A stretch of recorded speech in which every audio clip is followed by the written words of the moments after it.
Hello everyone, and welcome to the Unanswered Questions True Crime Podcast. I have spent hours and hours investigating this. He basically told her that people have been killed. Journalists, independent investigators, people like that disappeared. It frightened her to the bone. There's more to the story than meets the eye. There were rumors of torture and homicide and sexual abuse, all sorts of egregious, horrendous crimes. He was polygraphed 3 times. Each of those 3 showed evasions. His resumes were a skeleton of truth. He was mad at the world, and particularly mad at the government. The study that he commissioned described a fictional terrorist attack. If people have died over this, it means you're getting close to the truth. You don't have to be a conspiracy theorist to say, what the fuck? Hello everyone, and welcome to another episode of my new podcast, Unanswered Questions, where every week we will endeavour to discuss a mysterious unsolved case that has many lingering unanswered questions. So I hope you enjoy, and as always, leave me some feedback on what you think about the show, and rate it as well. Now on to the show. This week we'll be talking about the Publius Enigma. Now, as I understand it, the Publius Enigma is an internet phenomenon and an unsolved problem that began with cryptic messages posted by a user identifying only as Publius to the unmoderated Usenet newsgroup alt.music.pinkfloyd through the Pennet Remailer, a now defunct anonymous information exchange service. The messenger proposed a riddle in connection with the 1994 Pink Floyd album The Division Bell, promising that the answer would lead to a reward. Guitarist David Gilmour denied any involvement, while album artist Storm Thorgerson was bemused. According to drummer Nick Mason, EMI Records were responsible. It remains unclear even to this day if the Enigma involves a genuinely solvable puzzle as part of an early internet-based contest or was a convoluted hoax. That question to this day has never been answered, satisfactorily at least. Now we get into the history of this case. During the 1994 Division Bell World Tour, Columbia Records flew a 194-foot-long 59-meter airship named the Division Bell between Pink Floyd concert locations. The Columbia electronic press kit was released to the media along with the promo spots video consisting of interviews with band members, footage of the airship in action, and a segment which contained the following. Quote, a spokesperson for Pink Floyd has issued the following statement. You have spotted the Pink Floyd airship. Do not be alarmed. Pink Floyd have sent their airship to North America to deliver a message. The Pink Floyd airship is headed towards a destination where all will be explained upon arrival. Pink Floyd will communicate. End quote. On the 11th of June 1994, a user of the anonymous Pennet Remailer service posted the following message to Usenet newsgroup alt.music.pinkfloyd. Here is the contents of that message. Quote, the message. My friends, you have heard the message Pink Floyd has delivered, but have you listened? Perhaps I can be your guide, but I will not solve the enigma for you. All of you must open your minds and communicate with each other, as this is the only way the answers can be revealed. I may help you, but only if obstacles arise. Listen, read, think, communicate. If I don't promise you the answers, would you go? Publius. End quote. A follow-up message clarified the challenge. And here is the contents of that message. Quote, as some of you have suspected, the Division Bell is not like its predecessors. Although all great music is subject to multiple interpretations, in this case there is a central purpose and a designed solution. For the ingenious person or group of persons who recognizes this and where this information points to, a unique prize has been secreted. How and where? The Division Bell. Listen again, look again, as your thoughts will steer you, leading the blind while I stared out the steel in your eyes. Lyrics, artwork, and music will take you there. End quote. In order to refute the ensuing skepticism, Publius agreed to provide proof of his authenticity. On the July 16th of 1994, he delivered a prediction. And here is the message. Quote, to validate the trust of those who believe, as well as to reconcile the doubt of others, I have gone to great lengths to plan the following display of communication. Monday, July 18th, East Rutherford, New Jersey, approximately 10:30 p.m. Flashing white lights. There is an enigma. Trust. End quote. Now, very, very interestingly, on the night of the 18th of July 1994, patterns in the lights on the front of the stage of the Pink Floyd concert in East Rutherford momentarily spelled out the words Enigma Publius. In September of 1996, the Pinnet remailer service was shut down by its creator over legal threats posed to the guaranteed anonymity of its users. As a consequence, contact to the news group through the associated Publius account ceased. Subsequent Publius-style posts from other addresses have led to different opinions over the status of the Enigma and whether or not it has ever been solved.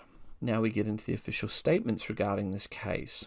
During a 2002 web chat, guitarist David Gilmour said the puzzle was some silly record company thing that they thought up to puzzle people with. End quote. In April 2005, during a book signing of his biographical work Inside Out, A Personal History of Pink Floyd, drummer Nick Mason affirmed that it had been instigated by the record company. Quote, "That was a ploy done by EMI. They had a man working for him who adored puzzles. He used to work for the Reagan administration. His job then would be to be in meetings with the president, and when Reagan would say, 'Let's bomb these people,' he would say, 'That's not a good idea, sir.' He was working for EMI and suggested that a puzzle be created that could be followed on the web. The prize was never given out. To this day, it remains unresolved. The prize was something like a crop of trees planted in a clear-cut area of forest or something to that effect. It was not to be the prize of some tangible thing, but rather a touchy-feely sort of gift that was more of a philanthropic thing than something you could hang on the wall." End quote. The comments made by Mason corroborate parts of a previous interview by Sheen Heisler with Mark Brickman, Pink Floyd's lighting and production designer, and the man apparently responsible for putting the Enigma Publius message in the lights at the New Jersey concert. Quote, "I think it really came out of it, though. It came out of some guy of Washington, D.C. that used to be with the CIA or FBI or something that was in the encryption game. He decided he wanted to do some kind of album cover, and he started talking to Steve O'Rourke, and I think what happened was Steve O'Rourke had in his brilliant mind that he was going to try something on the internet because he'd been listening to me, and he got this guy, because if you've noticed, a lot of this stuff can't be traced to where it comes from, and I know that Dave, for one thing, didn't even know how to sign on." End quote.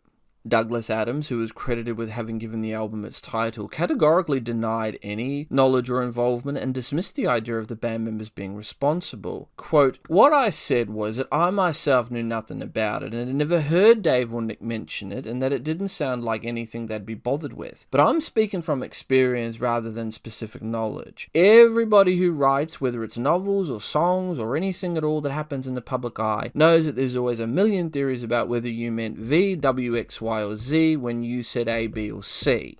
The only thing I know of that was added to a Floyd concert recently was a message flashed up on a screen from Dave's daughter Claire wishing Dave and Polly a happy wedding. That's an actual thing to do with actual people. You have to remember that rock musicians, however talented, are just a bunch of human beings playing guitars, like novelists are just a bunch of people who stare blearingly at a word processor in the morning and maybe trying to think of something that's a bit funny without being embarrassingly stupid. All this secret message stuff is just blah.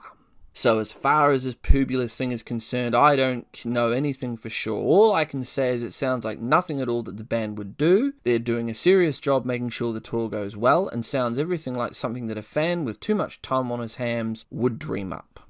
End quote. Now we come to Uncle Custard. The Pink Floyd magazine Brain Damage had a Q&A section reserved for a correspondent known only as Uncle Custard. The name, phonetically similar to Uncool Car Stud, was created by Glenn Povey, apparently an allusion to Nick Mason's passion for auto racing. Issue number 34 of the magazine contains the following. Question: Who is Publius Enigma? What is the meaning of it all? And what is the treasure to be had? Answer: Uncle Custard. As the infamous Q has emphasized, you humans are so limited. This is a project for all those out there with higher IQs. It does require a mastery of diverse languages along with a lot of spare time. Now get with it. The lights were brighter, the meaning is worn inside out, the bell is tolled, and the surrogate band is coming back to life. The answer lies non-linearly, being the paradox of the theme of the division bell, communication breakdown. Hint: watch the Learning to Fly video. It may also involve an anomaly in this time-space continuum. There is an obvious solution, and you do not need to be a Floyd historian to figure it out. Winners will receive official entry into the Mensa Society and some dry ice to cool down all those neural pathways in your brain. It is important to note that neither I nor anyone involved with this design will enter into any correspondence on this topic. It's a puzzle for you, devised by the ones who love you, enough to drive you mad.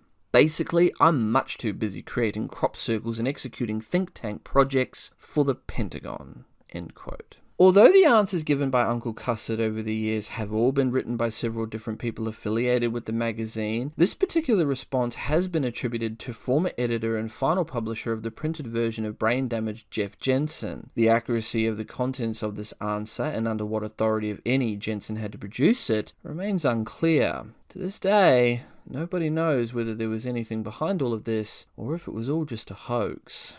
With that, this case remains open, but with many unanswered questions that still remain unanswered. Please rate the show and let me know what you guys think about this and the many other cases I've covered. You can follow me on all major social media platforms, YouTube, BitChute, Dailymotion. I'm also on Twitter and Instagram. Links are all down below in the description. If you have a case you'd like me to have a look at or cover, don't hesitate to send me a message. I'm your host, and this has been the Unanswered Questions Podcast. Until next time, next on Unanswered Questions, the Alphabet Murders, which is also known as the Double Initial Murders, which are an unsolved series of child murders which occurred between 1971 and 1973 in Rochester, New York.